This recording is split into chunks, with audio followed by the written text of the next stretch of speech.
Paula Newton in Ottawa, and this is CNN.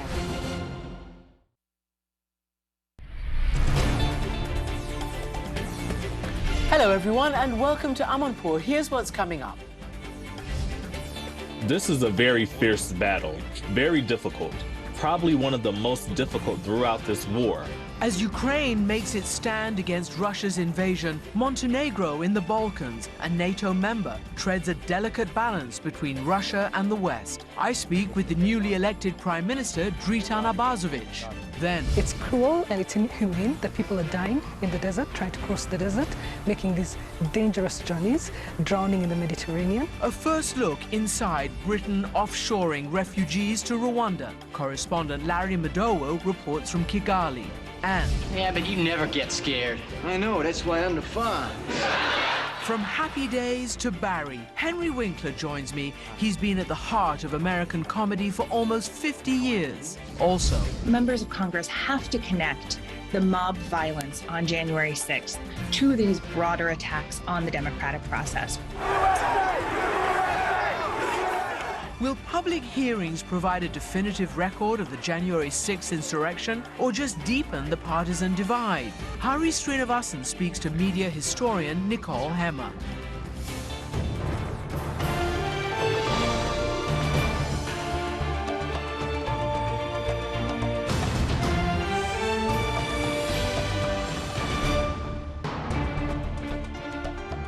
Welcome to the program, everyone. I'm Christiane Amanpour in London.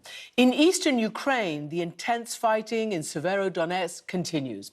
According to local officials, Ukrainian defenders may be forced to retreat there, with the city now mostly controlled by Russian forces.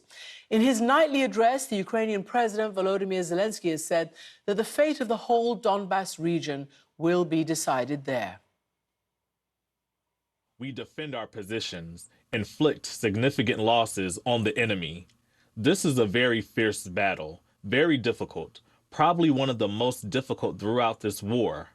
I'm grateful to everyone who defends this direction.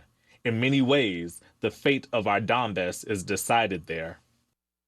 Now, Ukrainian commanders point to a catastrophic lack of artillery. And they say unless NATO allies send more arms more quickly, the Donbas region could fall to Russian control. Russia's aggression in Ukraine puts pressure on some of the newer democratic countries in the region, notably Montenegro, which only gained its independence in 2006. When Montenegro joined NATO in 2017, Russian sympathizers plotted to take down the government. Now, the war in Ukraine could exacerbate those historic tensions between pro-West and pro-Russian forces. 36-year-old Dritan Abazovic became Prime Minister of Montenegro just this past April.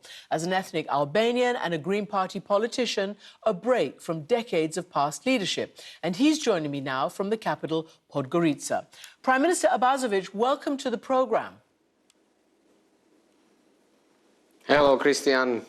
Best regards from Montenegro. Thank you. And let me ask you, it's been, I think, 40 days since you've taken the helm. I wonder whether you could ever have imagined that your prime ministership would start in the midst of a European war on which just about everything, stands. Unfortunately, it's like this, but life needs to go on. Montenegro try to give the contribution for the peace, for the democracy. We have very clear position in our foreign policy. We're supporting our alliance, of NATO alliance and EU alliance, and then strongly against this aggression of Russia Federation to the Ukraine. Nevertheless, Montenegrin government did a lot for Ukrainian people. We have more than 10,000 refugees in our country, which is near to the 2% of our population, and everybody feel very comfortable without any kind of problem for now. But I hope that this situation will not stay like this for the long period, and hope that the rational politics will have possibility to finish this war. This what's happened is the really disaster, and it's a shame for the humanity that in 21st century we have this kind of aggression. So, Prime Minister, let me ask you first to comment on what the Ukrainian commanders are saying in eastern Ukraine. As you know, that's where Russia has targeted its campaign right now, having failed in Kyiv, but it's making progress on its campaign there. And they're complaining that there's not enough NATO, well, they say help, heavy artillery and the like. Are you satisfied, or what can you tell us about whether you think there is enough heavy weaponry, the kind of weaponry that's required to defend the Ukrainians right now? We doing our best. I'm talking in the name of the Montenegro. Today I have the phone call with President Zelensky and also inform him that today in government session we provide new help for the Ukrainian. But you know, never it's enough. Our country is pretty small. We don't have so much capacity. But what we can do is that provide this sanction against the Russia Federation, and of course to support with capacity we have. If you ask me, then some other countries doing the same job like Montenegro and maybe have more possibility, I will also say that I am not so satisfied, and I hope that they will use the examples of the countries who are not so big, who are small and who don't have so much capacity, but they are ready to do more. So I invite everybody to help, but in the end of the day, only possibility is to sit on the table and to find some, let's say, in dialogue to find some solution for the peace. So in the end of the day, this will be only option. Every kind of attacking of the using of army or the aggression, it is just making things more and more complicated. So let me ask you, because you're right there in the middle of all of this. I mean, you're closer to the actual action than many countries, and you have, as we said, historic, you know, pro-Russian, pro-Serb, pro-Western tensions in your country.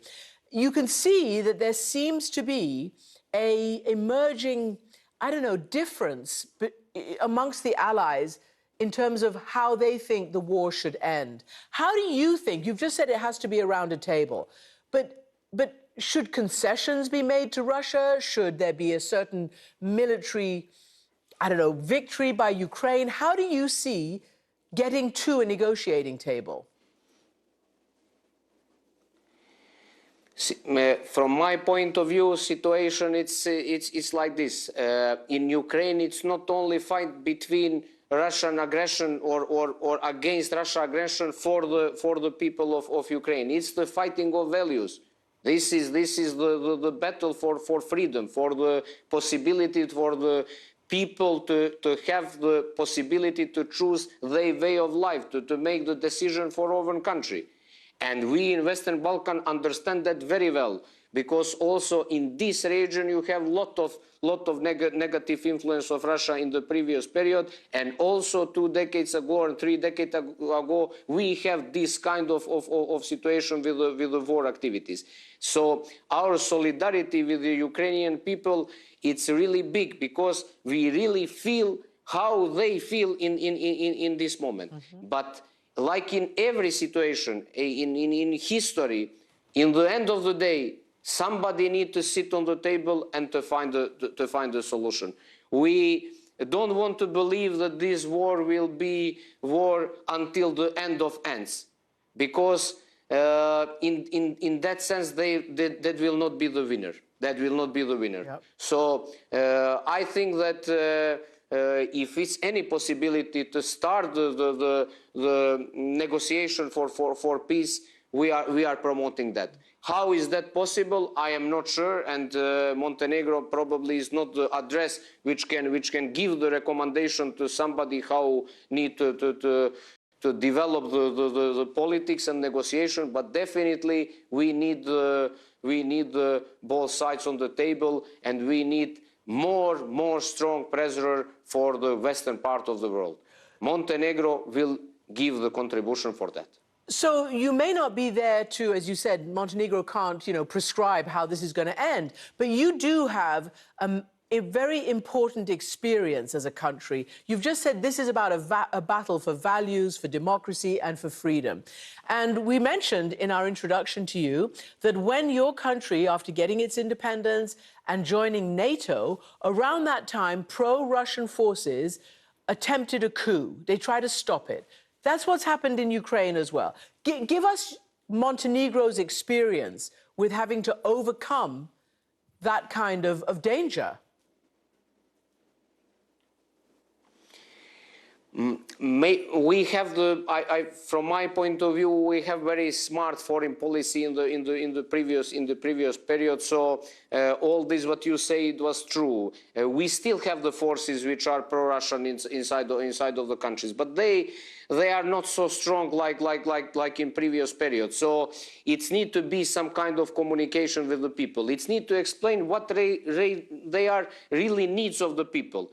If somebody think that you want to have the better living conditions, the better living standards, and to use all things from the 19th or 18th century to come to some goals, I think this is not realistic. We need to promote different kind of approach, and I think that the example of Montenegro, it's very good and positive example how you can come to the situation to get the independence, to involve in full membership of the NATO, to be very far in integration process to the EU, in the final stage of integration of EU, and to keep stabilization in the society. This is what exactly this government tried to promote. How? With the inclusion. We need the inclusion of different kind of political groups, with different kind of ethnical groups. I am so proud that in our government there is huge inclusion. We never in history have this kind of inclusion of the different groups which have really different views how Montenegro needs to be developed. But about something what is national interest of the country, we should stay together and work together to come to that goal. So this is, from my point of view, what it needs to be model also for some other countries. Is that possible to use now in Ukraine? After the aggression, I am not sure, because things are changed a lot, but definitely this will not be the end of the politics, of the end of the world. We need to be much more smart and to have much more productive policy everywhere in the Europe in the future, and to have more understanding also for our partners from the West. So you've laid out a really interesting, promise for your country and how you'd like to see it, spread around your region. The problem, of course, is that this war is now taking up not just global oxygen, but global funds, as well as obviously killing people on a daily basis, men, women, and children in Ukraine. But you have come to office as the economy really, really hurts all over. You, for instance, your country has depended for a long time on a lot of Russian investment, especially on Russian tourism, Belarusian tourism, Ukrainian tourism. Your so-called Gold Coast is very popular as a tourist destination. All of this is hurting, like so much around the rest of the world because of this war. How do you cope with that? How do you do the policies that you're talking about and try to figure out how to mitigate this economic pain? It will be difficult for every country, also for Montenegro, but we for now doing well. Yes, it's true, and I want to mention that 20% of our touristic market are people from the Russia Federation and Ukraine. And this year that will not be, definitely, because we're going deeply on the sanction, and of course we have the situation with war. But Montenegro is not giving up. So freedom and the principles, democratic principles, don't have the price. We're not looking that only in economical way. We are very clear in our sanction, and what we try to do is to open the new markets. We're making the promotion in the new destination in the Europe, but also in the Middle East and in some another country, and try to make this compensation. Our GDP, it's a lot of depend from the tourism. 25% of our incomes are from tourism. But now I can say that also in these circumstances, we have the very good statistic in the pre-touristic season. So we are 4% better than our record season from 2019. So 3 years ago, before COVID, we have the best season in history. We are now 3% better than in comparison with that period. So Montenegro tried to make the sustainable economical politics. I'm saying this not only because I am Prime Minister of Montenegro, but this is a really country of opportunity. I think that only what we need is to bring people for the first time in Montenegro. Most of them, they really like the peaceful situation, the very beautiful nature, friendly people, and feel very comfortable in our society. And also what is very important is this security aspect. So in security aspect, we done a lot in the previous period and have the situation now that everybody feels very safe in our country. So we will try to promote this also in the next months. But definitely this crisis also in concept of energy problem with the energy, also probably with the importing of the food, will be something which can be really big challenge for this region. For everybody. Yesterday, just to mention, yesterday we have the leader meeting of the Western Balkan countries in North Macedonia, and we discussed that we need to have one group of leaders which will deal only with these shocks in this period of the crisis. So this is the way how we want to be very prepared for everything what will be in the next month. It's a hard job. It's a huge challenge right now with war in your region. And we wish you good luck. New Prime Minister of Montenegro, and you have the green credentials. You have so many challenges ahead. Dritan Abazovic, thanks for joining us. Now, as the war grinds on, almost 5 million Ukrainian refugees have flooded into Europe. And while the West is opening its borders to them, other refugees from conflicts in Afghanistan, Syria, and Northern Africa aren't so welcome. In fact, Britain is about to start deporting asylum seekers to Rwanda. Immigration activists say not only is the scheme discriminatory, it could help cover up Rwanda's own human rights abuses. Correspondent Larry Madowo gets a first-hand look at how the country is preparing for the refugees' arrival. These are the final touches at Hope Hostel in Kigali before the first migrants deported from the UK arrive. And so this is the new place waiting for the migrants? Yeah. This building that until recently housed the young survivors of the Rwandan genocide has a new purpose. This newly renovated hostel can host up to 100 people, 2 to a room, and sharing communal bathrooms. So this is one sample room? Yes, this is the one sample room for the first floor. Different amenities. It's got towels, it's got an iron box, it's got a change of sheets. Yes. This is where the migrants will live under the watchful eye of Rwandan authorities. The hostel is functional, not luxurious, but the Rwandan government says the migrants will be free here, not in detention, like in the UK. VU Kigali. Officials are also promising healthcare and support for at least 5 years or until they're self-sufficient. But the plan has been widely criticized by many refugee rights groups in the UK, internationally, and here in Rwanda. The main opposition party here says Rwanda shouldn't have to bear the UK's burden. It is their responsibility. So you think the UK is violating its international obligations by passing that off to Rwanda? Yes. And we don't see why. We are still struggling of having enough infrastructure. Electricity, water, roads, schools, hospitals. We are not the same like UK. We have to think twice. Rwanda and the UK expect this migrant scheme to disrupt the business of people smugglers. But many international bodies, even the UK, rank Rwanda poorly on some human rights indicators.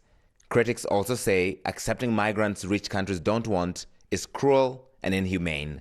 It's cruel and it's inhumane that people are dying in the desert, trying to cross the desert, making these dangerous journeys, drowning in the Mediterranean. We're interested in protecting vulnerable people, and this has been our philosophy for the last 30 years. We have fast processing. Rwanda has also welcomed refugees and asylum seekers evacuated from Libya after unsuccessfully trying to cross to Europe. Orientation has started for the latest arrivals at the Gashora Emergency Transit Center. They're mostly from the Horn of Africa. How do you compare the conditions in the 4 years you spent in Libya and here in Rwanda? Here, it is so difficult to compare it because we can say from hell to heaven. Being in Libya to Rwanda is like coming from hell to heaven. Yeah. Zemen is grateful for the peace and freedom in Rwanda, but it's still not his destination of choice. None of the people we spoke to here wanted to stay, even though it's one of the options. Your final goal is still to go to Europe? Yeah. Rwanda has become the global market leader in migrant offshoring. After the UK scheme, a deal with Denmark is in the works. It helps clean up Rwanda's image internationally, but some accuse it of trying to paint over a dark reputation.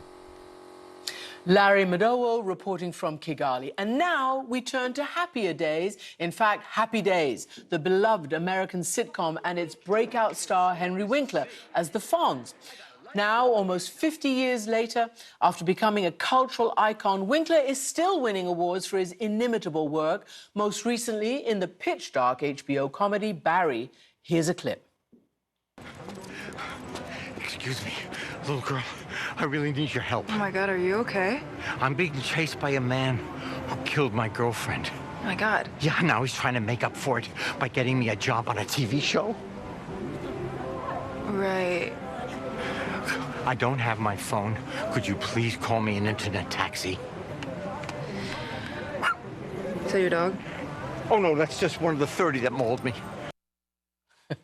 Winkler earned an Emmy Award for his role in Barry in 2018. The show is now in its third season, about to end its third season, and the legendary Henry Winkler joins me now from Los Angeles. Welcome to the program, Henry Winkler. It's great to have you on.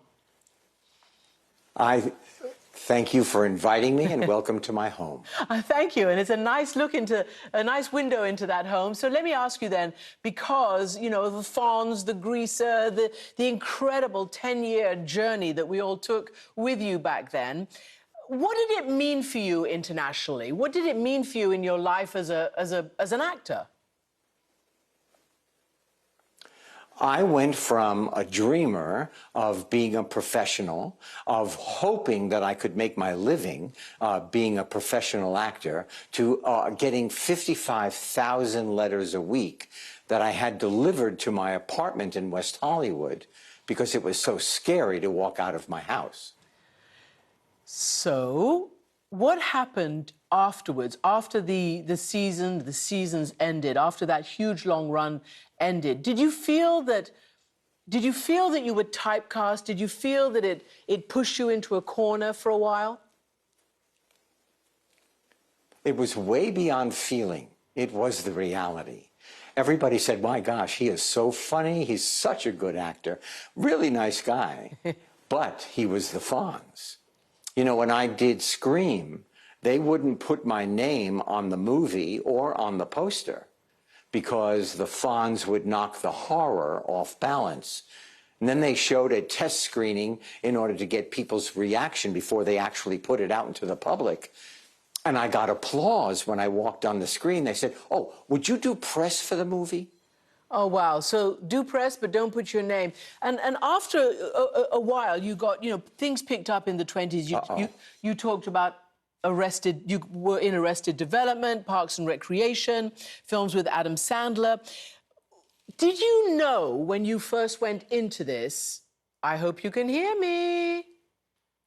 Can you still hear me? Henry Winkler, can you hear me? Right. Nothing. Okay, we're going to come back to you. So we're going to come back to him in a moment. Tonight, the House Select Committee investigating the January 6th insurrection is holding the first of a series of televised hearings. Nicole Hemmer is an author and historian specializing in the history of conservative media in the United States. And she joins Hari Srinivasan to discuss the significance of this moment and what it means for U.S. democracy. Christian, thanks. Nicole Hemmer, thanks so much for joining us. So what is at stake at these hearings? I think the most important thing that has to happen is that the members of Congress have to connect the mob violence on January 6th to these broader attacks on the democratic process, both the conversations that were happening before the election that were spreading lies and conspiracies about what had happened in the 2020 presidential election, but also the efforts that have been happening since at state houses with Secretary of State's offices in order to make it possible to overturn future elections. So they really need to make that connection between the scary scenes from January 6th and the ongoing threats to elections. As a historian, why is it important to set the record straight, to get the public the information about January 6th? And do you think the committee is going to be able to accomplish this? So it is absolutely key that we have a clear historical record of what happened that day that isn't just the scenes that we saw in media, that isn't just political spin that happened after, but that we understand who were the people who were responsible? What kind of planning went into this? How much of it was spontaneous? How much of a connection was there between the White House, members of Congress, and people who were involved in the insurrection? Even if that doesn't change politics in the next year or the next 5 years, it's important for us to know what happened so that there is a time when we can begin to set the record straight. We've had periods in the past in the United States, whole decades where, say, the Civil War was seen as not about slavery, or that the South was ill-treated by the Reconstruction period that happened after, and that it was actually terrible that Black people had the right to vote and the right to serve in government. That was a shared belief among many, many Americans because a false narrative was put forward about what the war was about and what Reconstruction was like. Historians can now go back and tell that fuller story. They can explain and explore what happened in those years and offer Americans today a fuller understanding of their past. And I realize that's a very long view answer. Reconstruction happened 150 years ago. Hopefully we won't have to wait that long for there to be a more robust and a shared understanding of what happened during the insurrection and why it mattered, why it was so important. But we have to have that record preserved so that we can tell that story and so that we can make sense of what the long-term attacks on democracy, of which January 6th was only a part, how that unfolded, what it looked like, and how Americans responded. Perhaps since Watergate, we have all become almost used to or expect some sort of a bombshell when it comes to political scandals and congressional hearings. And if we don't have that, what should people still take away? That's right. And we should talk about that smoking gun idea. I mean, people's understanding of political scandal and political wrongdoing were very much set by the Watergate hearings. And they had those secret recordings and that smoking gun tape. And that really has, for the past half a century, set people's expectations for what these kinds of hearings can do. And so the folks on the committee are going to have to be a little savvy in how they present this information, both weaving in all that we already know, all that we already saw on January 6th with text messages that were happening behind the scenes and secret conversations between the president and, say, the Secretary of State in Georgia, and have those, if not bombshell moments, then moments that say, hey, we're pulling the curtain back and we're going to show you what was happening behind the scenes. And they need to do that not because it's the most important evidence, but because it's the most impactful evidence, because that's what folks are attuned to when they're watching. When they're watching leads me to this notion of the existing divided country and who has an interest in watching something like this. And right now, Fox News, which serves an enormous audience, has chosen not to air these hearings and to continue on with their primetime programming. There seems to be a large population of Republicans who just want to move on, and that this is not going to be any new information to them. That's right. And that's a political argument. I mean, it's not just about wanting to move on. It's about the politics of January 6th and a real effort that's been taking place, not just around the January 6th hearings, but over the past year and a half to say what happened on January 6th was just not that big a deal. We shouldn't be returning to it again and again. It's not important. It's not what Americans are focused on. And that argument is a political argument. It's about distancing the party from those events precisely because you had a Republican president who was at the forefront of the fight to overturn the election. You had Republican lawmakers who were voting to overturn the election, and you had Donald Trump supporters who were responsible for breaching and attacking the Capitol. And so it was this partisan event. So understandably, there are partisan politics in the kinds of narratives that people are telling in the aftermath. In the moments, the day of, the day after, we saw very different announcements and pronouncements from the actual Capitol on what was tolerable, what was not going to stand. And then we saw a party get back in line with the president.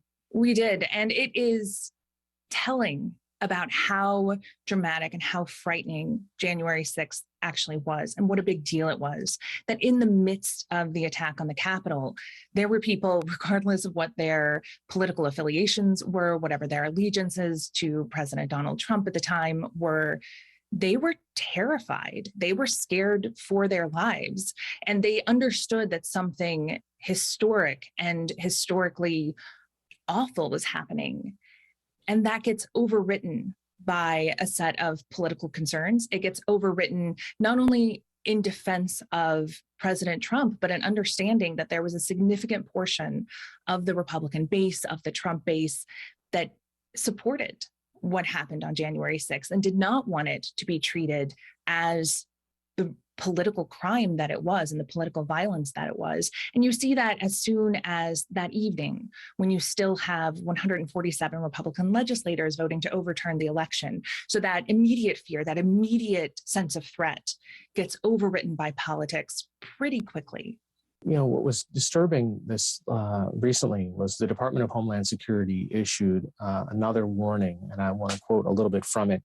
In the coming months, we expect the threat environment to become more dynamic as several high-profile events could be exploited to justify acts of violence against a range of possible targets. These targets could include public gatherings, faith-based institutions, schools, racial and religious minorities, government facilities and personnel, U.S. critical infrastructure, the media, and perceived ideological opponents. I mean, you know, unfortunately, the country has become used to mass shootings and violence.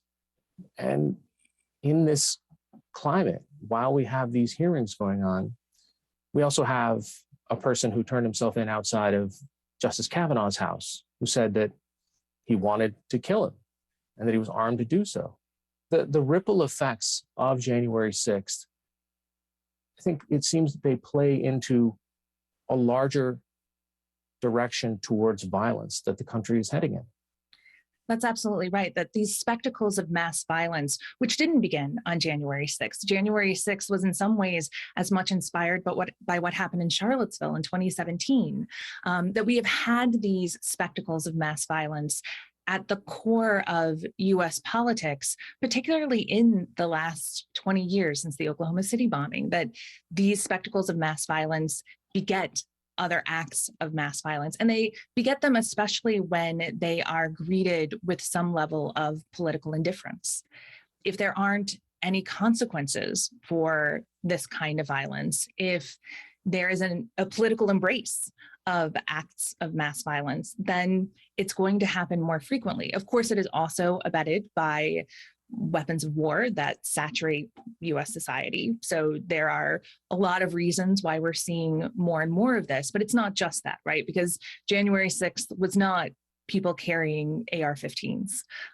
There are other ways to carry out these kinds of violent spectacles. And again, we saw that too in Charlottesville, right? It didn't take long guns, although there were lots of those there. There are other ways to commit these acts of violence, but when a society is saturated in them, it generates more of it because people see it and they emulate it. You know, when you mentioned the Oklahoma City bombing, the response in the country to not just the perpetrators, but the leaders that were there at the time, who might have shared some of these beliefs, and really the lack of accountability. I mean, they were not all voted out. I mean, did that set a pattern for how the Republican Party might have changed over time? I believe so. I mean, there were people in Congress at the time who had very close ties to militias and to white power groups. And during the Oklahoma City bombing, they of course said, you know, we denounced the bombing. It was a horrific act. At the same time, these militias have real grievances, and the US government has a real culpability here. And those members of Congress didn't pay a price. They were reelected to office. They won their primaries. They were appointed to high-profile committees. And of course, there were hearings on militias that happened immediately after the Oklahoma City bombing, many of which kind of soft-pedaled the violent rhetoric and ideology behind those militias. And so because there was no political price, because there was an attempt to paper over the violent ideologies at the heart of some of these movements, people learned that you don't pay a price for extremism. In fact, it can give you a bigger platform. One of the things that you study at length is the role of conservative media. And I wonder how, I mean, in the last 6 to 10 years, at the very least, it seems like it is a part of not just how people get information, but an active part of the campaign of conservatives or Republicans in America.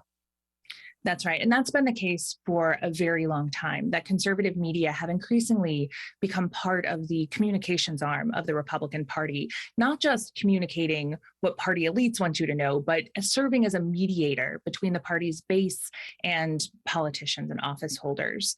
And it has grown ever more powerful in the past 10 to 15 years, not only in shaping conservative ideas and shaping conservative politics, but helping to launder or mainstream the extremism that comes from the further fringes of the party to make something like great replacement theory just part of Republican ideology, or to take something like the events on January 6th and say, look, not only was this not a terrible attack on the country by Trump supporters, but the people who were arrested for the events on January 6th are political prisoners. And this was in fact carried out by agents provocateur in the deep state. Like, those conspiracies become mainstreamed and legitimized when they appear on something like Fox News or in sort of the more mainstream and elite parts of conservative media.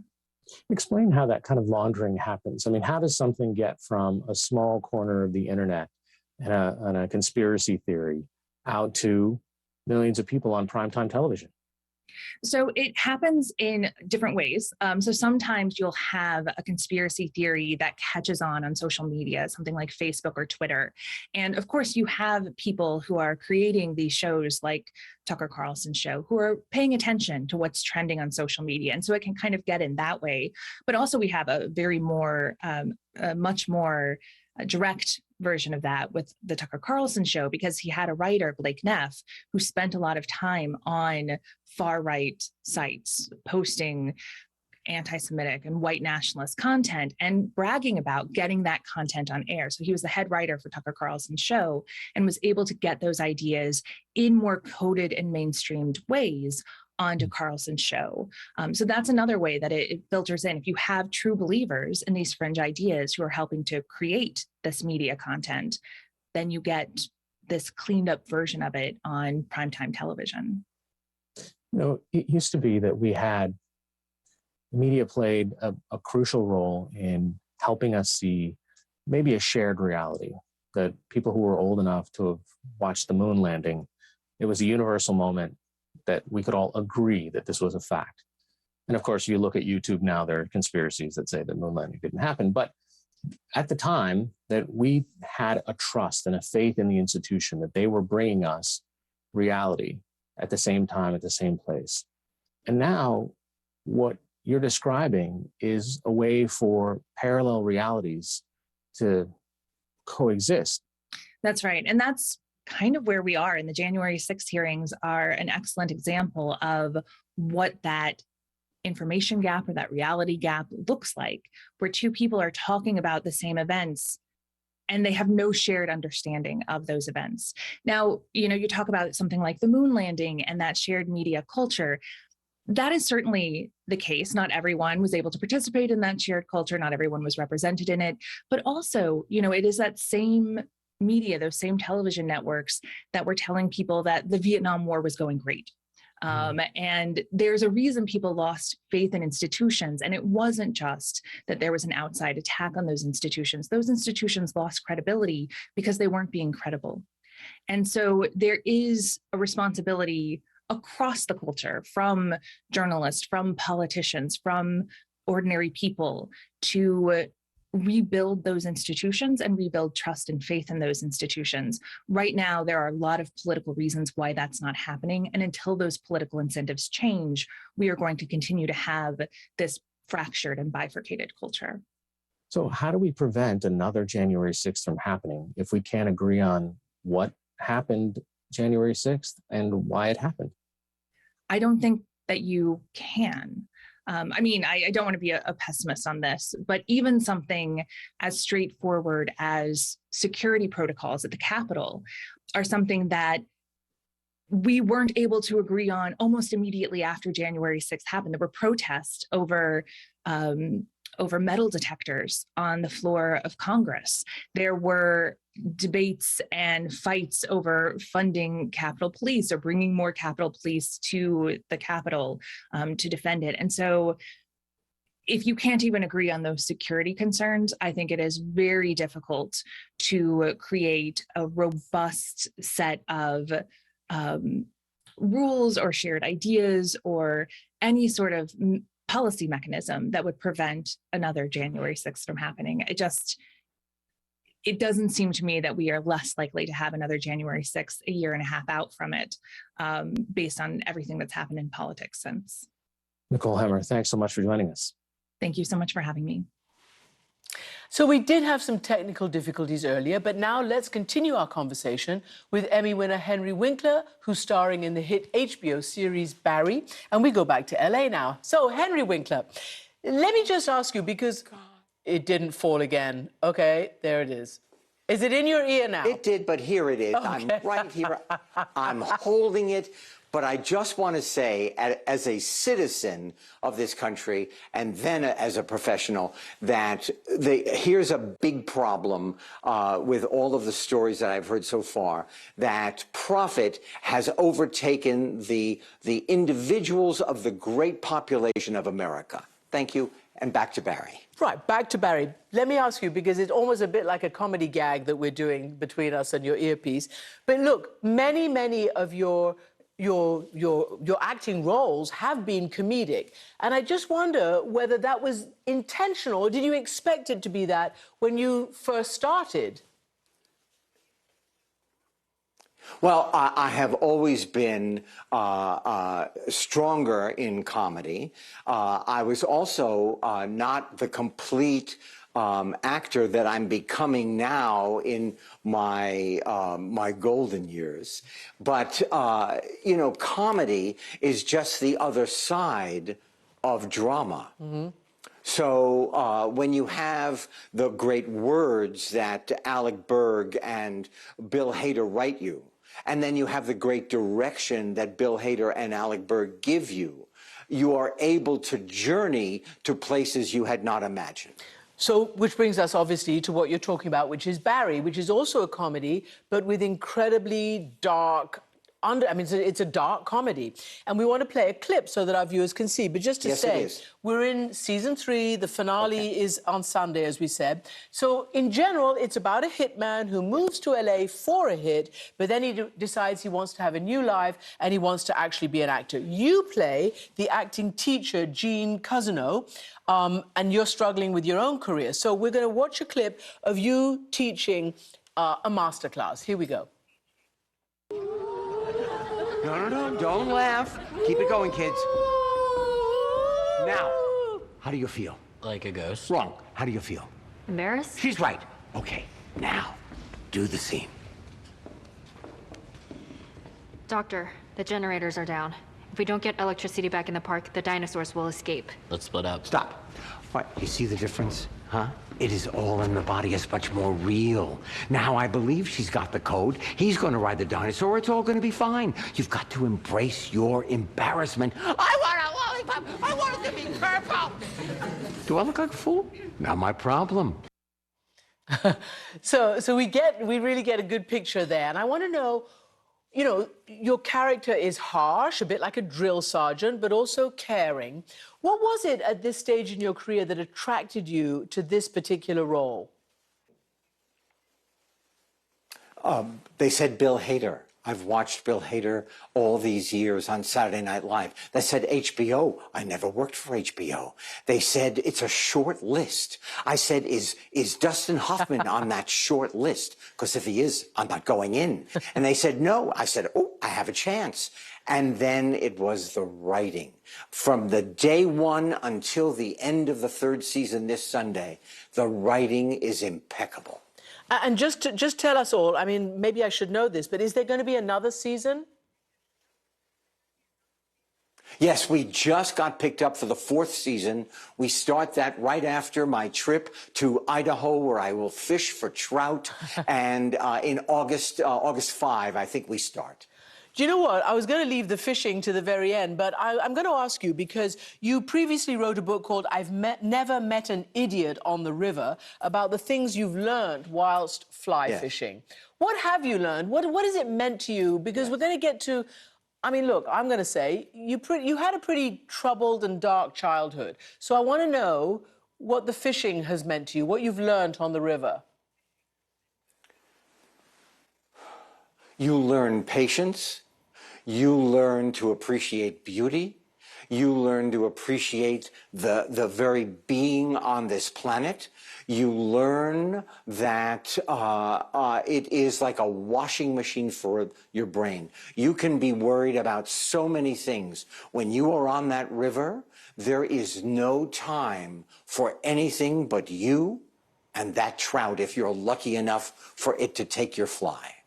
I just love what you say, a washing machine for your brain. How much of a washing machine did you need, given what the public knows and what we've all read about your childhood? You talked about your parents being mean. You described them, when you talk to kids, as mean. And, you know, they definitely did not appreciate you. Okay, so that is the key. Certainly they did not know about dyslexia. But the fact of the matter is, what I made a decision when I was going to become a parent with Stacy, my beautiful wife, that I would be a different parent. And whether I understood the problem or not, at least I wanted to be open enough to see if there was a problem. Mm-hmm. They were looking at me, wanting me to be who they dreamt of me being, as opposed to who I am standing there on the planet with them. That was my main anger. You know, and what is really interesting is that they grounded me for most of my childhood, but the people who grounded me also gave me why they grounded me, because learning challenges are hereditary. We're going to talk more about that in a moment, but I want to first go back to, you know, you decided you wanted to go to the Yale Drama School. Maybe it was your learning challenges, but the story goes that as you were about to do your audition, it clean went right out of your mind. You had a piece from Shakespeare to say, and you didn't. Fill in the story, because you got the job, so to speak. You got the place anyway. I did. So that's the lesson, that it is not how perfect you are in time and space. It's how you fill the time and space. So applying to the Yale School of Drama seemed to be out of my realm, and yet I just took the chance. So taking the chance. And then I memorized Launce and the Dog. And then when I got to be there to audition, I forgot and I made up Shakespeare. I wasn't exactly in iambic pentameter, but I made up Launce and the story of his dog, and they said yes. Did they know that you were making it up? Yes, I think that by that time they had, yes, they were, it was very clear that I knew nothing about what I was saying. Okay, so they took a chance on you, which must have given you then, from having such low self-esteem, to actually realizing what you could do. I mean, it must have been really empowering. How did that formative experience, knowing that you had dyslexia and nonetheless overcoming it, I guess, inform your work, inform your roles?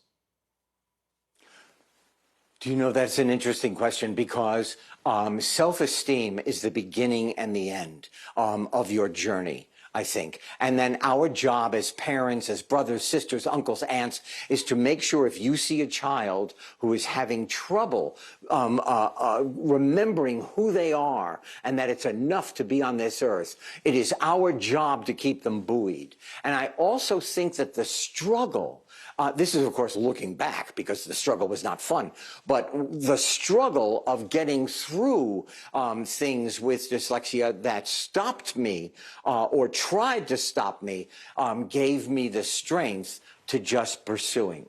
But I do live, honestly, I've said this many times, by two words: gratitude and tenacity. Tenacity gets you where you want to be, and gratitude helps you get there without being so outraged. And you've paid it forward. I mean, you've written books. One of them became a TV series here in the UK, the children's series, Hank Zipper, the world's greatest underachiever, about a dyslexic... It's now on HBO. Yeah. Yeah. HBO. Yes. Good. Lynn Oliver. Yes. Lynn Oliver and I have written 39 novels for children. And they are meant to be comedies first. And then they are about something I understood, a little boy who has a learning challenge. But the fact is, we wanted to make them entertainment so the child wasn't forced to read it, but wanted to read it. So on that issue, the current mayor of New York has said that all public school kids there are going to be tested for dyslexia and other learning disabilities. That must be very, I don't know, feel very rewarding to you. It absolutely is, because it has taken this long. There are states in America that will not acknowledge a true learning disability because it costs too much money to then bring in the resources. But the fact is, 1 out of 6 children on this planet have some sort of learning challenge. And it is not their fault that they are struggling. And it is our fault if we don't help them. And that's just the truth. They decide how many prison cells are going to be built by 3rd grade testing. Wow. Yeah. And finally, tell me about what makes you happy, what makes you feel satisfied or proud. Certainly in your work. We've talked about your legacy here in the social sphere, but what about with your work? Okay, so that I'm still doing my work. You know, I got the Fonz at 27, and I got Gene Cousineau at 72. Now, that just flipped the numbers. That's pretty amazing that I'm still here, and there are men my age who are waiting by the phone or have already put the phone in the closet. But I am so proud of my children. My son, if the project does come together, is going to direct me for HBO. My son. And then my grandchildren, who have taught me how to TikTok. My granddaughter, who's 12, India, said, "Papa, you need a TikTok." And now I've done my newest TikTok with my 6-month-old granddaughter. I sang her, and I wrote and composed it, the Apple song. I don't suppose you could do it right now. Apples are red and apples are green and some are yellow. Now, she's in England with her mom because her mom is doing a movie. But when I do that on FaceTime, we are connected. She recognizes me and her song, and I cannot wait for the moment when she sings it with me. Fantastic. Henry Winkler, thank you so much. The star of Barry. Thanks a lot. I am so happy to talk to you this way. And I am too. And finally tonight, A frank conversation about sex with a dame of the British Empire. Oscar-winning actress Emma Thompson stars in the new film Good Luck to You, Leo Grand. She plays a widowed religion teacher who's never had an orgasm and then hires a young male sex worker to fix that problem. For the role, Thompson bears all. And so I asked her about the film's empowering portrayal of women and how they view